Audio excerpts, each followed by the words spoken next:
Não a explicação duvidosa, mas a poesia inexplicável. Você mesmo entoada a última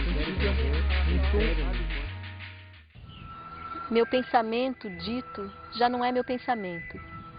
Flor morta, boia no meu sonho até que a leve o vento, que a desvia a corrente, a externa sorte. Se falo, sinto que a palavras esculpo a minha morte, que com toda a alma minto. Assim, quanto mais digo, mais me engano, mais faço eu um novo ser postiço, que engalano de ser o meu. Já só pensando escuto-me e resido. Já falo assim. Meu próprio diálogo interior divide meu ser de mim. Mas é quando dou forma e voz do espaço ao que medito, que abro entre mim e mim, quebrado um laço, um abismo infinito. A quem dera a perfeita concordância de mim comigo, o silêncio interior, sem a distância entre mim e o que eu digo.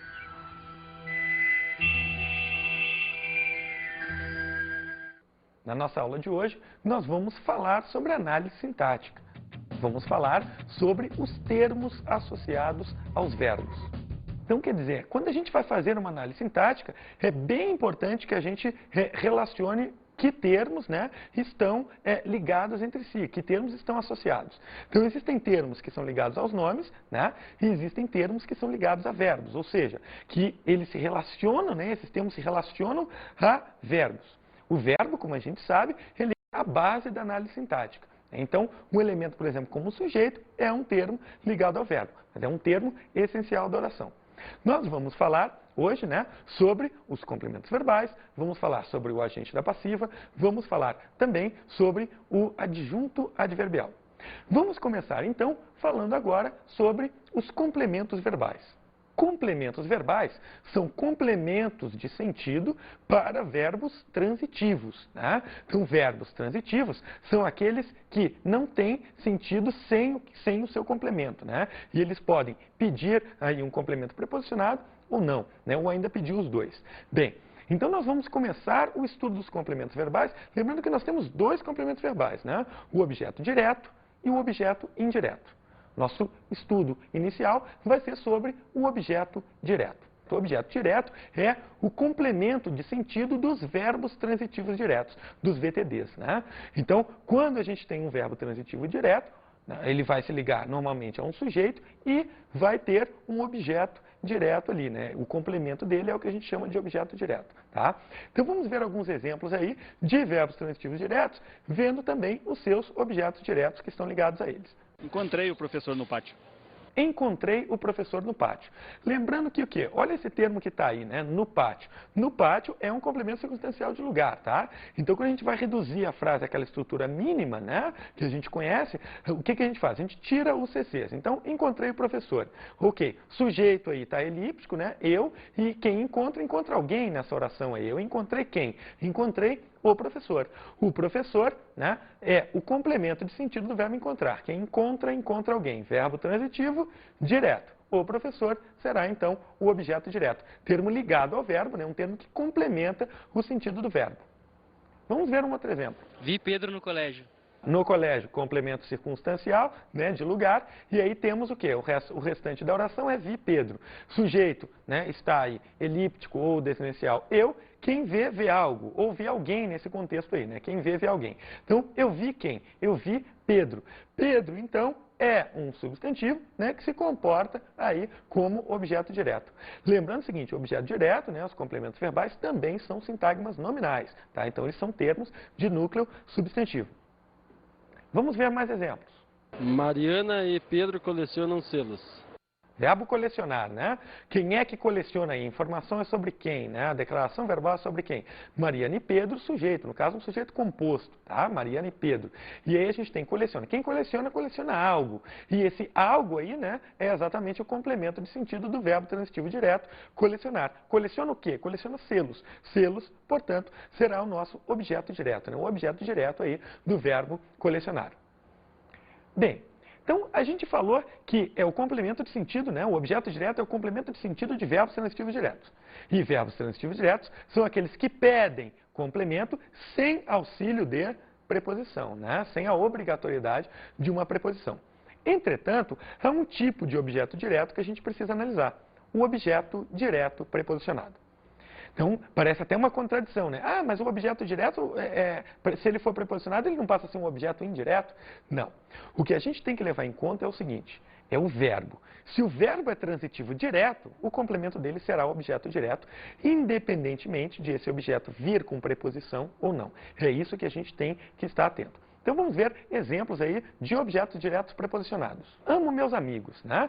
No caso de amo meus amigos, o objeto direto é normal. Por quê? Ó, verbo amar, né? Transitivo direto. Quem ama alguém. Sujeito eu. Amo quem? Meus amigos, objeto direto. Tá. Esse objeto direto, então, ele está normal, por quê? Porque nesse caso não houve a necessidade de uma preposição. Agora, quem ama, ama alguma coisa. O importante é saber que o verbo amar, nesse sentido aí, né, ele é VTD. Nesse contexto, ele é transitivo direto. Agora, olha outro exemplo. Amo a Deus. Nesse caso aí, a gente tem o mesmo verbo amar, né? Agora, qual foi a diferença de uma frase para outra? Bem, lá, na primeira frase, amigos era o núcleo do objeto direto, né? E nessa frase aí, a palavra Deus é que é núcleo do objeto direto. Ah, mas quando a palavra Deus se comporta como objeto direto, é normal, para denotar mais afastamento, mais respeito, a gente pôr a preposição a, né, quando Deus figura como objeto direto. Então, por isso que fica aí, amo a Deus. Agora, veja o seguinte, essa preposição a que aparece aí não é uma exigência do verbo amar. Quem ama continua amando alguém ou alguma coisa nessa oração. A preposição a foi exigida pela palavra Deus, né, que está figurando como objeto direto. Então, esse objeto aí não passou a ser indireto. Por quê?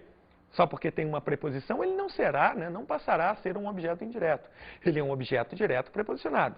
Por quê que ele é objeto direto mesmo tendo preposição? Porque o verbo é transitivo direto. E o complemento do verbo transitivo direto é o objeto direto. Vamos ver mais exemplos. Ela procura um amigo. No caso aí, ó, quem procura, procura algo. Ela está procurando o quê? Um amigo, objeto direto. Então, objeto direto normal. Agora, é comum, né, é muito comum que a gente use o verbo procurar no mesmo sentido com uma preposição. Olha aí. Ela procura por um amigo. Veja que o sentido do verbo procurar não foi alterado, né? Nesse caso aí, é simplesmente um caso de objeto direto preposicionado que está consagrado pelo uso, né? E as pessoas, de tanto usarem essa preposição, ele já figura normalmente no idioma. Então, essa preposição por aí é facilmente eliminada, porque quem procura, né, no português, procura alguém ou alguma coisa. A preposição por, que está aí presente, né, ela não caracteriza um verbo transitivo indireto. Ela simplesmente antecede o objeto direto. Por isso, por um amigo, objeto direto preposicionado. Então lembre-se, se o verbo é transitivo direto, se você determinou que o verbo é transitivo direto, né, então o objeto direto dele, se apareceu com uma preposição ali, será dito objeto direto preposicionado e não objeto indireto. Tá? Vamos falar agora sobre o objeto direto pleonástico, que é um outro tipo de objeto direto, né? Objeto direto pleonástico, por quê? Bem, o pleonasmo é uma figura, né, de sintaxe que se caracteriza pela repetição enfática de um determinado termo. Tá? Então, para enfatizar um determinado termo, a gente acaba repetindo uma ideia. Então, isso é o pleonasmo. Bem, quando a gente usa um objeto direto pleonástico, nós estamos querendo dar uma ênfase ao objeto direto. ênfase essa que normalmente o objeto direto não tem na oração. Por quê? Pela própria ordem dos elementos. Pensa, o objeto direto geralmente aparece após o verbo, não ganha destaque na oração e com, né, o aparecimento de um pleonástico, o objeto direto passa a ganhar um reforço adicional na oração. Então veja esses exemplos. Os livros eu não comprei. Olha, verbo comprar, né? E veja aqui, sujeito, eu, tá aí claramente expresso, sujeito simples. Não, complemento circunstancial de negação. Agora, quem compra, compra algo. Eu não comprei o quê? Não comprei os livros. Eu simplesmente desloquei aí o objeto direto para o início da oração, tá? Então, os livros se comportando como objeto direto. Agora, se eu quiser reforçar a ideia do objeto direto, eu posso fazer aparecer um pleonástico. Veja aí o exemplo. Os livros eu não os comprei. Note que nesse caso aí, o objeto direto normal acabou ganhando uma vírgula aí para se separar. Só porque aparece o pleonástico, tá? Não é porque ele está no início da oração. É só porque apareceu o pleonástico depois. Então, os livros eu não os comprei. Qual objeto é o pleonástico? Bem, o objeto pleonástico é sempre um pronome átono. Então é o os aí que figura como objeto direto pleonástico. Os livros, que apareceu antes, é o objeto direto normal. Vamos ver outro exemplo. A mim, ela não me viu. Olha lá, ela, sujeito, verbo ver, né? Quem vê, vê alguém, nesse caso aí, ela viu quem? Ela viu me, né? Então, ela não me viu. Então, veja, quando a gente tem aí o não, seria um complemento circunstancial de negação, a gente retira ele para fazer análise, né? Então, ela viu alguém, ela viu quem? A mim, me. Observem o seguinte, a ideia do objeto direto já está lá no início da oração, né? A mim, ela não me viu. Então, a mim, objeto direto ali. Ah, Madeira, mas está com, né, tá com uma preposição ali. Sim, é um objeto direto preposicionado. Veja que quem vê continua vendo alguém, tá? Não é porque apareceu a preposição a ali que aquele a mim vai figurar como objeto indireto. Não, o a mim é objeto direto preposicionado. Agora, além desse objeto direto preposicionado, apareceu também o quê? Um pleonástico. A mim, ela não me viu, representado por esse pronome átono me aí. Então, o pronome me é que é o objeto direto pleonástico. Outro exemplo. Pedro não o conheço mesmo. Olha aí, ó, palavra Pedro, né, se comportando como objeto direto, não conheço quem? Não conheço Pedro, tá? Agora, quando aparece esse o aí, não o conheço, né, esse o aí será então um objeto direto pleonástico, um pronome átono que repete, que reforça a ideia do objeto direto que já apareceu na oração. Vamos agora passar para o estudo de outro complemento verbal, que é um objeto indireto. O que é o objeto indireto, né? O objeto indireto é o complemento de sentido do verbo transitivo indireto. Então, se eu identifico um verbo como sendo transitivo indireto, o complemento de sentido dele, a gente vai dar o nome de objeto indireto. Então, vamos ver exemplos. Discordei de sua opinião. Então, eu tenho aí o verbo discordar. Quem discordou, né? Sujeito aí, eu, tá? Então, quem discorda, discorda de algo. Discordei de quê? Veja que aí o verbo, né, discordar, quem discorda, discorda de. É um verbo transitivo que pede complemento, né? Mas esse complemento vem obrigatoriamente preposicionado, tá? Discorda de algo. Essa preposição de tem que estar aí com o verbo. Discordei de quê? De sua opinião. Objeto indireto. Vamos ver um outro exemplo. Concordamos com tuas palavras. Olha lá, concordamos, sujeito, né? Elíptico ou desinicial. Nós, quem concorda, concorda com alguém ou com alguma coisa, né? Se concorda com alguém ou com alguma coisa, o verbo é transitivo. Agora, transitivo indireto. Por quê? Porque necessita da preposição com. Concordar com algo ou com alguém, né? Então, concordamos com tuas palavras. Com tuas palavras seria o quê? Objeto indireto. Mariana fugiu das perguntas. Veja, quem foge, foge de algo, né? Então, Mariana, sujeito. Fugiu, verbo transitivo indireto, porque quem foge, foge de algo, né, ou de alguém. Então, fugiu de quê? Fugiu das perguntas, né? Então, das perguntas aí seria o objeto indireto, tá? O complemento de sentido do verbo transitivo indireto, fugir. Também o objeto indireto pode acabar aparecendo com o pleonástico. A mim não me convém essas ideias. Observe aí, o verbo convir, né? O que é que convém, o que é que não convém aqui? Essas ideias. Então, essas ideias do sujeito. Notem aí o acento diferencial no verbo convir, né, que é derivado de vir. Então, acento circunflexo ali para concordar com o sujeito que está no plural, tá? Então, essas ideias não me convêm. Agora, observe o seguinte, essas ideias não convêm. Não convém a quem? Não convém a mim. A mim, objeto indireto. Porque o que convém, convém a alguém nesse caso, né? A preposição a aí, obrigatória. Note também o seguinte, ó, que quando eu digo a mim, né, não me convém essas ideias, o sujeito, essas ideias aí, né, aí o objeto indireto a mim, e aí esse me aí aparece para reforçar o quê? Para reforçar o objeto indireto que já apareceu. Então se trata de um objeto indireto pleonástico. Então acabamos de ver o estudo, né, dos complementos verbais, que são dois, né? O objeto direto e o objeto indireto. Agora vamos ver exemplos em que esses dois objetos aparecem na mesma oração, ou seja, nos casos em que a gente tem verbos transitivos diretos e indiretos. Ela não me disse isso. Veja aí o sujeito, ela, né? Ela disse. Veja quem diz algo a alguém. E no caso aí, ela não, né? Não, complemento circunstancial de negação, não disse a quem? A mim, alguma coisa. O que? Isso. Então veja o seguinte, ela não me disse isso. Como é que eu vou saber qual objeto é qual, já que o verbo tem os dois? Bem, se o verbo é transitivo direto e indireto, o complemento preposicionado é o objeto indireto. O não preposicionado é o objeto direto. Só que às vezes a preposição não aparece. E aí, o que eu faço? Bem, nesses casos aí a gente tem que ver, né, na hora de fazer a ligação com o complemento, onde que vai aparecer a preposição. Veja, quem diz algo. O que nesse exemplo aí? Isso. Ela disse isso. Né? E a quem? A mim, né? Esse me, então, é que é o objeto indireto. O isso é o objeto direto. Tá? Porque a preposição apareceria no caso, né, desse pronome me não estar aí presente, ok? Então, quer dizer, o pronome me dispensa o uso de uma preposição. É por isso que a preposição não apareceu. Agora, ela disse a alguém, e esse alguém foi representado por me. Por isso que o me é o objeto indireto, tá? Vamos ver outro exemplo. Pedi-lhe um livro ontem. Então, temos o ontem aí, que é complemento circunstancial, né? Vamos deixá-lo de lado.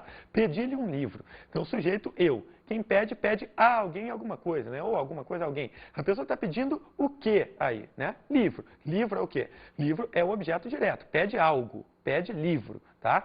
A quem? A ele, lhe, né? Ou a ela, tá? Então, pedir-lhe. O lhe é que é o objeto indireto, porque pede a alguém. No caso aí, representado pelo pronome lhe, objeto indireto. Vamos passar para outro exemplo. Entreguei-o a ela. Temos aí o verbo entregar, né? Sujeito eu, entreguei algo. O quê? Ele, né? De repente o livro, não sei, esse pronome está retomando alguma palavra aí masculina, tá? Entreguei o quê? Ele, isso, entreguei-o. A quem? A ela, objeto indireto. Então o aí, pronome objeto direto, e o a ela aí, né? Um pronome objeto indireto, né? Então nós temos aí o pronome o se comportando como objeto direto e o pronome ela se comportando como objeto indireto. Bem, uma coisa importante para a gente falar a respeito, né, desses pronomes, aí, já que a gente começou a falar de pronomes agora, é o seguinte: no caso dos pronomes de terceira pessoa, há pronomes específicos que ocupam a função de objeto indireto e pronomes específicos para ocupar a função de objeto direto. Os demais, né, pronomes átomos, vão acabar ocupando as duas funções, tá? Podem exercer as duas funções. Então vamos ver primeiro pronomes objeto direto. De terceira pessoa temos o, a, os, as, né? Esses pronomes aí sempre vão figurar como objeto direto, tá? Quando figuram como objeto de verbo, o objeto tem que ser direto para que esse pronome apareça.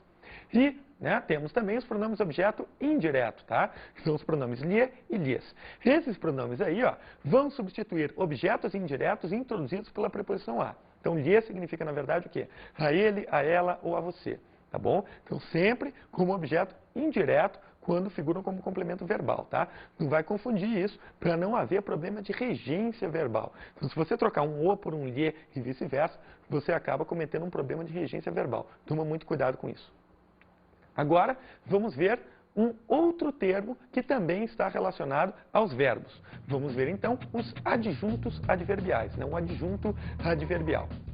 Adjunto adverbial, né, é o que a gente chama de complemento circunstancial, ou seja, é um termo que está ali presente para modificar a ideia, né, geralmente do verbo, atribuindo uma circunstância. Circunstância de quê? De modo, de tempo, de negação, de afirmação, de dúvida, né? De condição, de causa, enfim. O adjunto adverbial, ele faz isso, ele dá uma ideia para o verbo ali presente, tá? Claro que existem alguns adjuntos adverbiais que vão acabar se ligando, né, eventualmente a adjetivos e advérbios. Mas na maior parte dos casos, né, o adjunto adverbial é um termo que está ligado ao verbo e que modifica a natureza do verbo, modifica, né, uma circunstância, entrega uma circunstância, fornece uma circunstância à ação verbal. Então vamos ver alguns exemplos. Ela não me perguntou nada. Sujeito ela aí, né, perguntou a quem? A mim, objeto indireto, nada, objeto direto, e aí tem a palavra não, complemento circunstancial de negação. É isso aí que é o adjunto adverbial, né? O adjunto adverbial é um complemento circunstancial. Vamos ver outro exemplo. Os dois certamente saíram ontem. Aí nós temos o verbo sair. Os dois é o sujeito, né? Quem é que saiu? Os dois. Certamente aparece aí como um adjunto adverbial de afirmação. E ontem, como adjunto adverbial de tempo, né? Introduz, então, essa circunstância. Uma coisa é dizer que os dois saíram. Outra coisa é dizer que os dois certamente saíram, né? Porque certamente dá uma afirmação para a ação verbal. E quando eu digo, uma coisa é dizer que eles saíram, simplesmente. Outra coisa é dizer que saíram ontem. Não foi em outro momento. Foi ontem. O adjunto adverbial vai fazer isso, né? Ele vai, então, introduzir uma ideia nova na frase e vai dar uma circunstância para a ação verbal, modificando aí o sentido, né, que essa ação verbal vai assumir dentro do contexto. Vamos ver outro exemplo. Chegaram ao colégio cansados. O verbo que aparece é o verbo chegar, né? Sujeito, né? O verbo está na terceira pessoa do plural. Não há nenhum contexto aí, né? Então, podemos dizer que esse sujeito aí ou seria indeterminado, ou então ele, dentro de um contexto, estaria retomando, né, um sujeito composto, ou então um sujeito plural anteriormente mencionado. Mas, enfim, chegaram ao colégio cansados, né? Cansados aí é o quê? É um termo que faz referência ao sujeito, né? E dá, então, uma qualidade, um atributo ao sujeito, sem se ligar a ele de maneira adjunta, evidentemente. Então, se trata de um predicativo. Agora, e o termo ao colégio? O termo ao colégio indica o lugar a que chegaram. Se introduz uma circunstância, uma ideia de lugar, esse termo ao colégio é, então, um adjunto adverbial de lugar. Outro exemplo. Talvez os dois falem muito amanhã.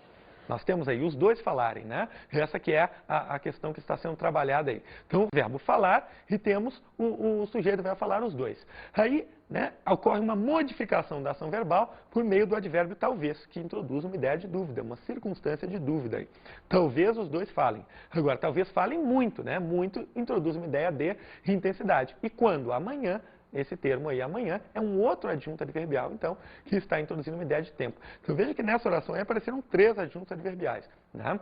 Um de dúvida, o outro de intensidade e o outro de tempo. Outro exemplo. Falaram sobre você. Verbo falar aí, né? Com sujeito indeterminado, falaram sobre você, introduz uma ideia também, uma circunstância. De quê? Uma circunstância de assunto, né? Então, sobre você é um adjunto adverbial de assunto, né? Está introduzindo essa ideia. Outro exemplo. Falaram com calma. Com calma indica o modo como falaram, tá? Se indica o modo como falaram, é o quê? Um adjunto adverbial de modo. Está introduzindo essa ideia de modo. Falaram com calma, equivale até ao advérbio de modo calmamente, tá? Outro exemplo. Sair com mijardina, né? Então aí nós temos com mijardina, indicando uma ideia de quê? De companhia, né? Quem saiu aí? Eu, sujeito, saí. Agora, com mijardina, introduz, então, essa circunstância nova aí, né? Uma circunstância de companhia. Claro que as circunstâncias que podem ser traduzidas pelos adjuntos adverbiais são muitas. Então, quer dizer, nem convém que a gente listar todas. Mas você pode fazer, né, uma boa análise, uma boa listagem dessas circunstâncias aí. O importante é você saber que o adjunto adverbial, então, é um termo ligado ao verbo e que vai introduzir uma circunstância, né, à ação verbal. Tá? Isso que é importante porque isso vai ajudar você na hora de identificar o adjunto adverbial. Vamos falar agora sobre o último dos termos ligados ao verbo, que é o agente da passiva. Agente da passiva, o próprio nome dele já diz, né? Ele é o termo agente da voz passiva, ou seja, é o termo que realiza a ação na voz passiva. Tá? Por que isso? Vai falar assim, mas quem realiza a ação não é o sujeito? Não, isso lá na voz ativa.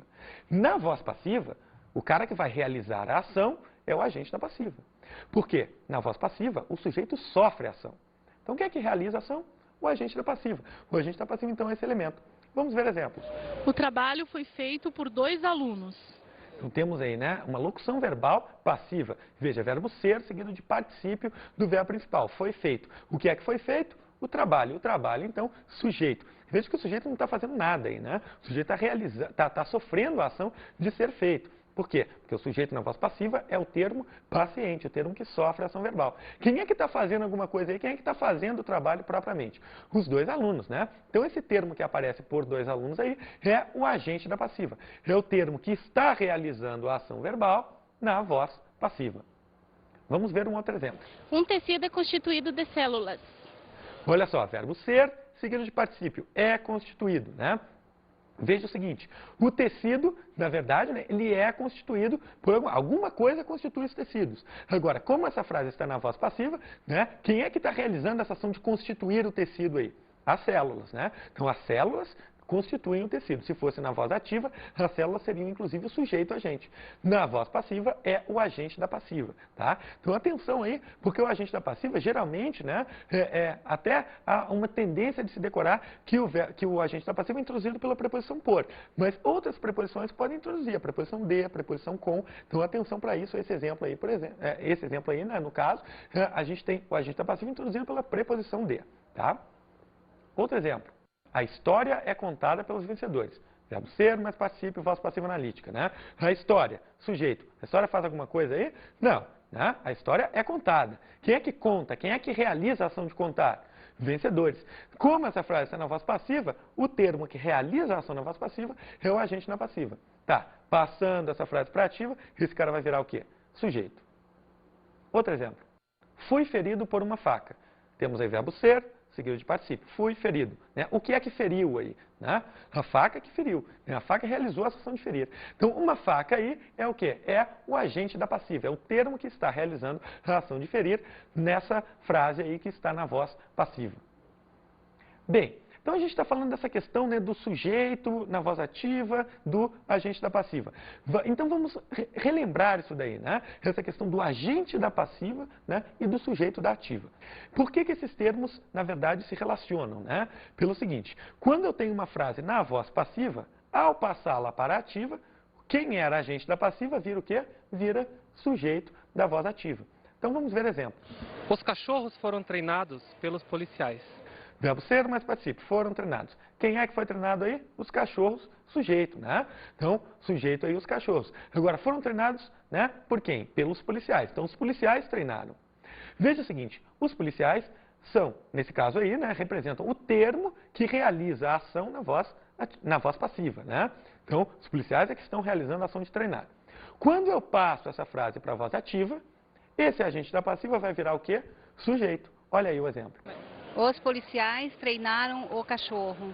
Verbo treinar, transitivo direto, né? Os policiais, sujeito, realizaram a ação de treinar e o cachorro é o que? O objeto direto. Então, tem, né, a gente tem que lembrar disso daí. Por quê? Um recurso muito utilizado para a gente saber se um termo é ou não o agente da passiva é a gente fazer o quê? É a gente transformar a frase da passiva para a ativa. Se o termo que você acha que é o agente da passiva se transformar em sujeito, ele será o quê, então? Agente da passiva, tá? Outro exemplo. Os sindicatos são formados de trabalhadores. Olha lá, verbo ser, seguido de particípio. São formados. O que é formado? Os sindicatos são formados, né? E nós temos aí o termo de trabalhadores. Bem, para isso aí ser agente da passiva, o que tem que acontecer? Na hora de passar para a ativa, esse cara tem que virar sujeito. Então vamos ver a constituição ativa dessa frase. Trabalhadores formam os sindicatos. Trabalhadores virou sujeito, né? Sujeito aí da voz ativa. Trabalhadores formam. O quê? Os sindicatos, objeto direto. Lá na passagem para a passiva, os sindicatos são formados de trabalhadores. O que era sujeito na voz ativa, vira então o quê? Agente da passiva. Então esse é um método muito recorrente para a gente saber se um termo é realmente o agente da passiva. Pôr a frase lá na ativa e esse cara então vai ter que virar o sujeito da oração, tá? Bem, então falamos de termos associados aos verbos, né? Agora, existe também um termo que não se liga a ninguém. O termo isolado da oração, o vocativo. O vocativo é um termo bastante especial. Por quê? Ele não está ligado nem a nomes, nem a verbos. É um termo isolado. Bem, para que ele serve? O vocativo é um termo que serve para indicar chamamento, né? Ele indica, na verdade, ele identifica o interlocutor ao qual você está se dirigindo. Que pode ser uma pessoa, pode ser uma coisa, né? Não precisa ser nenhuma coisa real, tá? Simplesmente, se você se dirigir, né, a alguém e chamar por essa pessoa, você vai estar usando um vocativo. Então, o vocativo vem exatamente de vocare, né? De vocare, que é o quê? Que é chamar. Então, é um termo que denota o chamamento do interlocutor. Vamos ver exemplo. Maria, onde está a chave? Veja o seguinte, onde está a chave é a minha oração. O termo Maria, na verdade, não está ligado a nenhum dos outros elementos. Não está ligado a onde, não está ligado a estar e não está ligado à chave, né? Então, o termo Maria está aí isolado. Agora, o que ele faz para mim? Ele identifica o meu interlocutor, né? A pessoa a quem eu estou me dirigindo. Maria, onde está a chave? Então, se trata de um vocativo, tá? O vocativo também é um termo que vai ter que vir isolado pela vírgula, ok? Vamos passar para um outro exemplo. O problema, meu filho, São as drogas. Olha lá, o problema são as drogas, né? O problema, sujeito, são verbos de ligação, as drogas, predicativo do sujeito. Agora, o que a gente tem aí inserido? Meu filho, que denota o quê? O chamamento, né? A pessoa a quem eu estou me dirigindo. O problema, meu filho, são as drogas. Então, ele identifica o meu interlocutor, é um vocativo. Então, o vocativo não precisa ser necessariamente uma pessoa. Eu poderia falar assim, parede, por que está tão branca? Né? Parede seria o quê? Vocativo, porque eu estou me dirigindo a ela. Tá? Poderia falar assim, ó nuvens, por que vocês estão tão cinzas? Né? Ó nuvens seria o quê? O meu vocativo está indicando o ser ao qual eu estou me dirigindo. Vamos ver então as nossas dicas de estudo.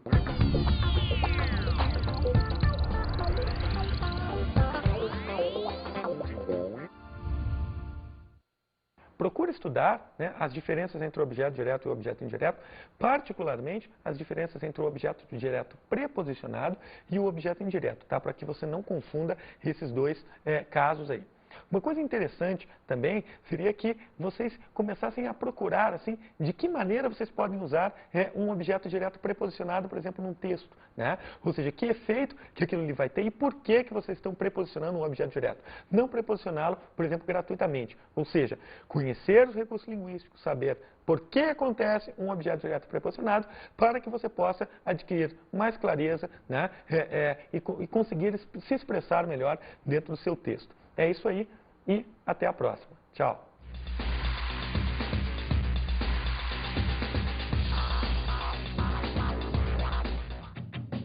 O tema da aula de hoje foi termos associados aos verbos. Vimos os complementos verbais, que são o objeto direto e o objeto indireto. Vimos o adjunto adverbial e analisamos também o agente da passiva. Além disso, vimos o termo isolado da oração, o vocativo. Bons estudos! Não a explicação duvidosa da alma, mas a poesia inexplicável da vida, mesmo entoada a última em tom.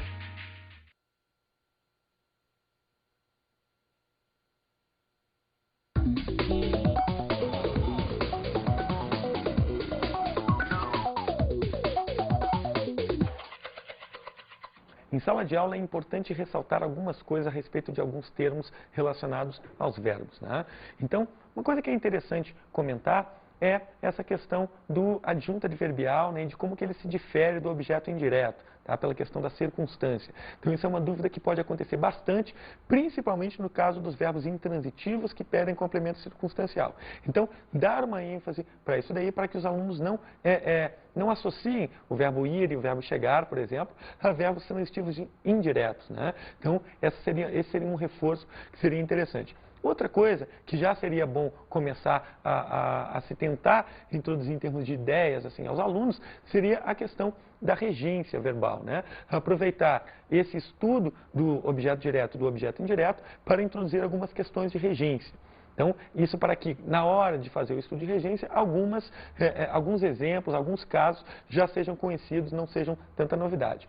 Então, é isso daí.